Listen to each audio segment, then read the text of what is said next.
Memes. Memes. Memes. Memes. Memes. Memes. Memes.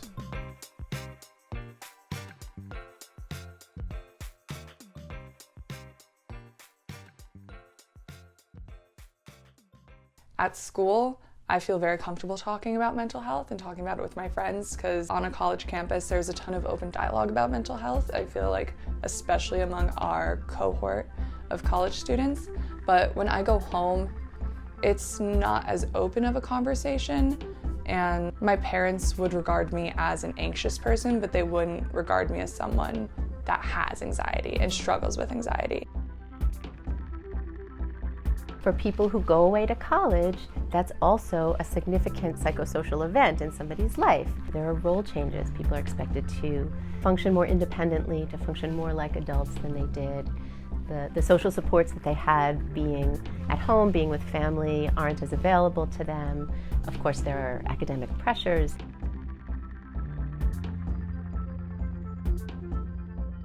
Freshman year was especially hard. It was such a shift. I had never spent so much time just sitting, working on one thing. My drawing teacher would be like, okay, you have to spend 30 hours on this drawing this week, and you would know if you would spend it or not. So it was just such a big change. I interact with people who have my job at universities like Cornell across the country, and then obviously I think quite a bit about Cornell and specific to our campus. I would say first and foremost that when I get together with other people who do what I do around the country, this is probably the #1 topic that we discuss nationally in terms of challenges for our campus, how we better support our students, how we create a positive culture for mental health on our campuses. People are really worried about what's going to happen next, what their future looks like, what's going to take a nosedive turn for the worst. And I think what's happening in the wider world really shows up on the day-to-day interactions on campuses as well. We provide updates about initiatives that we're working on, but I think for me, the most important thing has been acknowledging that it's real. I often, in rooms that I'm a part of, if I'm speaking at events or something like that, I'll share my own journey with mental health and what that's been. A lot of people who are close to me know that me and my family had some very difficult personal circumstances this fall, and I was in a terrible place most of the fall, and students who I knew well and spent a lot of time with knew that.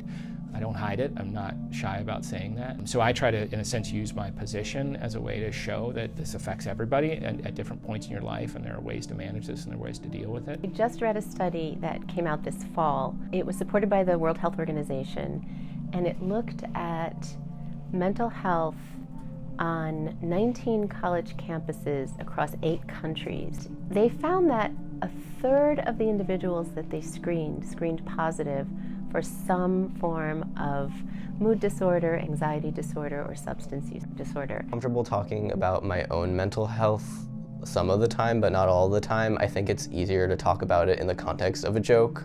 I guess I'm one of those people.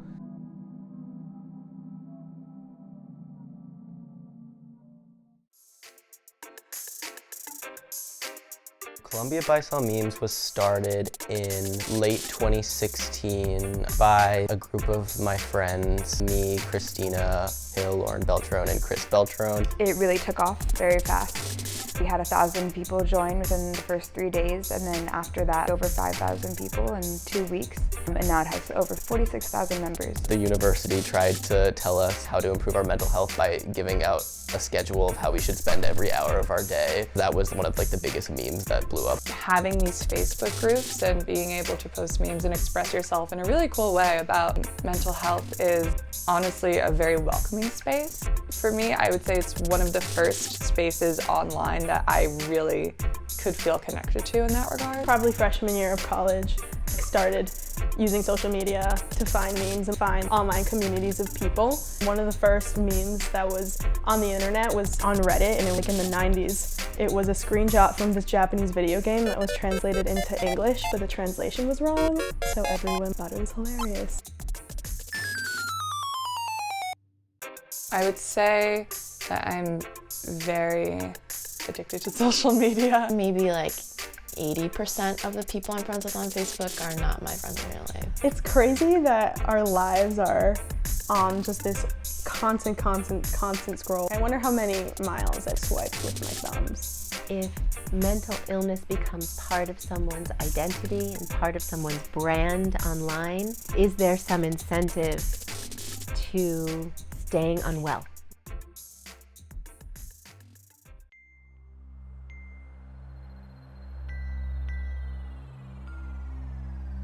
We feel like we can control how much time we are scrolling, even though we obviously can't. Psychologically, it feels better. I would say my friends and I have gotten more open about talking about our mental health appointments together. I didn't realize in my core group of friends that, let's say there's about 5 of us, 3 of us go see a therapist, and that's something that we all only started recognizing with one another until relatively recently. That's not normal that I'm, staying in bed all day and not eating. Because sometimes you're just like, oh, I'm in college, I'm doing this because I had a bad day or whatever, and then I think when you see other people talk about it, then you're kind of like, shit, I admit that it's maybe a problem.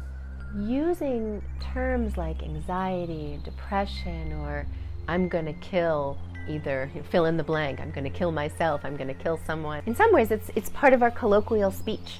We speak about anxiety, we speak about depression, and in part because many people experience those things. The implications of using these kinds of terms in our everyday speech in maybe even a flippant kind of way, it gets to the question of whether broadening out those concepts, the concepts of anxiety, of depression, whether that waters down or even invalidates the experience of someone suffering from an anxiety disorder or a depression or an eating disorder. The word psychotic gets used all the time in casual conversation.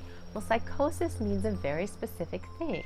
It is when somebody has lost touch in one way or another with reality, such that their thinking is disorganized, such that they have very firmly held false beliefs, such that they could be hearing voices that aren't there. That's what psychosis is. Psychotic isn't dancing on the table at a party, talking about the weather as bipolar. The weather doesn't have moods. Well, there's a concept of ruminating and like co-ruminating. Being around other people who are similarly extremely stressed and constantly talking about it can be cathartic in some way, but can also be really unhealthy. Here at Cornell, like I've learned happens at other colleges and universities, there's kind of this stress Olympics thing. Well, I only got 4 hours of sleep last night. Well, I only got 3. Or I've got 3 prelims in one day. Well, I've got 3 prelims and a paper due. If you're already feeling down and you have to do an assignment that you don't feel like capable of doing in the moment and have to do it by tomorrow, then that's just gonna make you more down.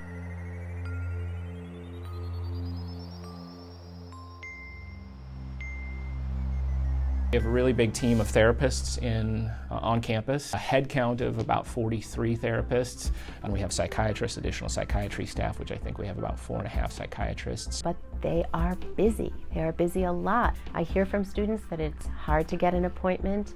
It's hard to get regular appointments, even if you've been in to see someone, because they have to prioritize people who are at risk for self-harm or at other kinds of risk. What you're left with is this unmet need for treatment or for services.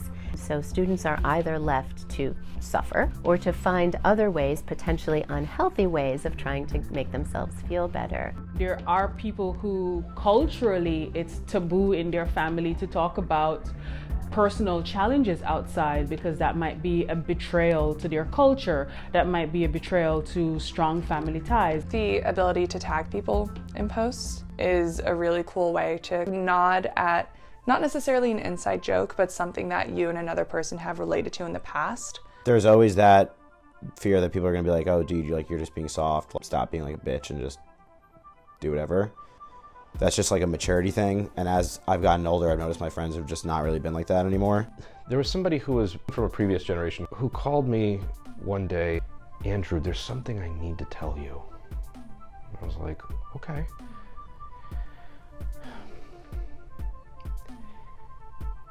I'm gonna be taking Prozac. And I was like, okay, that's great. I know lots of people who are on that and it helps them a lot. Yeah. Well, anyway, that's all I wanted to say. And I could feel like this thing that seemed so newsworthy and confession-worthy to him was not a big deal to me. Not a big deal.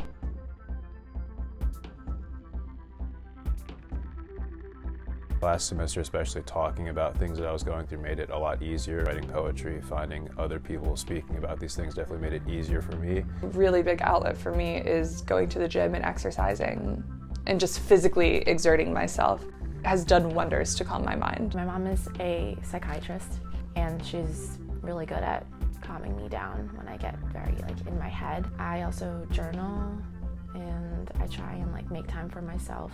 So there's a gamut of things that I see students are actually engaging in to support their own mental health and well-being. Different kinds of events like going on nature walks, getting into the hammocks on nice sunny days to take breaks. My mental health has been shakier in the past. I would go through my entire day and I'd go through classes and club meetings and dance and all of the different obligations that I have at school, and I'd go to bed at night and still feel like I didn't do enough. That's what bad mental health looks like to me. But good mental health looks like I've done all of these things, and even though I haven't completed all of the tasks that I wanted to today, I'm still satisfied with myself and I'm still happy with what I got done. If you are someone who suffers from mental illness, is it okay to communicate about that through some kind of clever, sarcastic, or otherwise joking way? Is that the only way that some people feel like they can safely communicate with others about what's going on with them? Is everyone defining mental health the same way? Because there are a wide variety of mental health challenges that people encounter, from depression and mild depression to very, very significant mental health concerns and distress that require intense clinical psychotherapy and medication, et cetera, and so, but joking about it in this very kind of blanket, generalized sense is going to hit everybody differently depending on where they are in that spectrum. There's a generation of people who are using jokes to normalize a conversation around mental health. Some people may have thoughts about whether or not that's appropriate. One can be cautious about ways in which this might be dangerous or challenging for people who are not fully comfortable talking about mental health, as they might deem it to be minimizing their struggle or trivializing it. However, I think there's a new space where, with so much that's going on, people are using this as a light way to express the feelings that they're having about really dark issues. I shared an eating disorder meme and somebody commented, "This is not funny at all." And I was like, okay. I don't know if this person was like, oh, who is she to post that? She's probably never struggled with that. And it's like, okay, I mean, I don't have to go and tell you I was bulimic for a little bit my sophomore year. Posting this meme is some sort of healing for me, that I'm gonna do it. What's at stake is making sure that, I think about this through the collegiate lens, making sure that people, as they're moving through adolescence into adulthood, that they are well equipped to manage their health for the rest of their lives. Providing and kind of setting the stage for a lifetime of that ability is the most important thing to me, and that's why it's so critical. If we don't do that, then this problem is just going to continue, and this challenge is just going to continue into life after college. But additional stress comes into life, and it's all have our times where we need help and we need support, and being able to manage these things will be most important. We have to figure this out on our campuses. I'm tired of incremental change, a couple more therapists, a little bit of this. I'm convinced we actually need to blow up the whole approach, right? Just really reinvent the wheel here, because I think if we're really listening to our students, if we're listening to ourselves, we know that's what's needed in order to really change the dynamic here.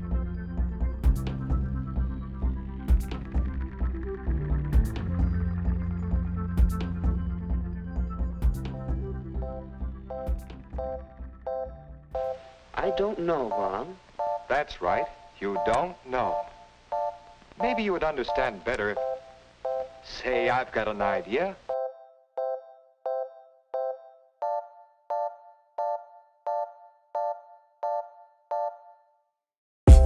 I just took a plane out of DC. Soy sauce, rice, and hijiki. Loving that they said I had potential. I'm just wishing I could add it to my CV. Had a good friend and she was mad funny.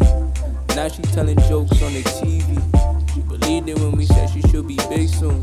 But believing something crazy isn't easy. I used to want to start a publication, but the time ran out. And now I'm only mapping out the passions that I picked out of a hat, crossing fingers that it all pans out. Man down, I'm just looking for the cold stand brown. I know God has a plan, but I don't know the plan now. Hands down, I'm a man now. I ain't chasing Marianne's down. I ain't waiting for a handout. I'm still high off a high. And stupid advice.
2005.